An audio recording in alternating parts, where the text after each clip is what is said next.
often where we are physically is not always where we are mentally. For example, let's say I'm driving to work.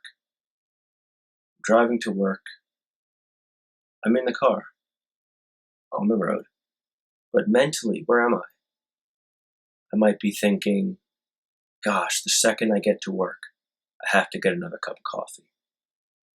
Oh, I have that meeting to do at noon, and the deadlines for this new program is due at the end of the day today. How am I going to get this done? And we just naturally have this propensity to just go into the future. We're trying to solve issues and problems that haven't even happened yet. Physically, we're in the car, but mentally, we're already at work. And I could understand how there could be some utility in this, in terms of in terms of preparing for the future. But I think for a lot of the time, it just causes unnecessary stress. So we can ask ourselves throughout the day, maybe gently close our eyes, not if we're driving, of course. Let's say we're just sitting in our desk chair, just here and there throughout the day, just gently closing our eyes and asking ourselves, where am I physically right now? Where am I mentally right now?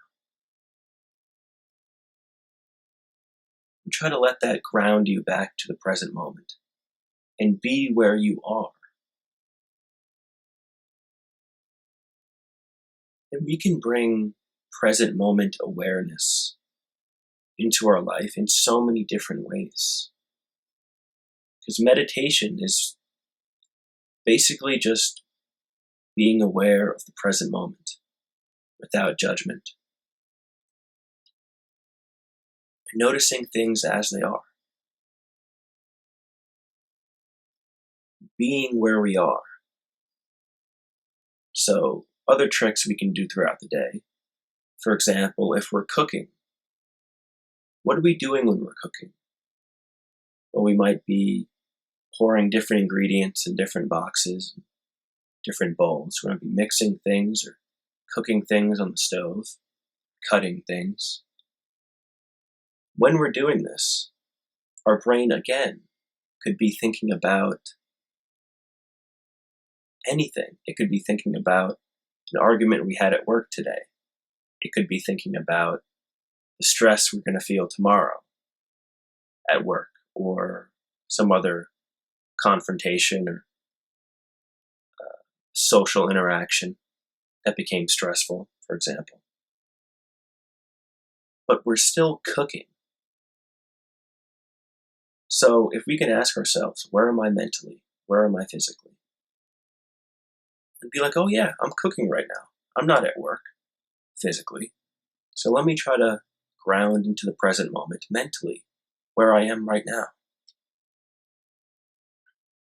And a great way to do this is to connect with our senses: taste, smell, vision,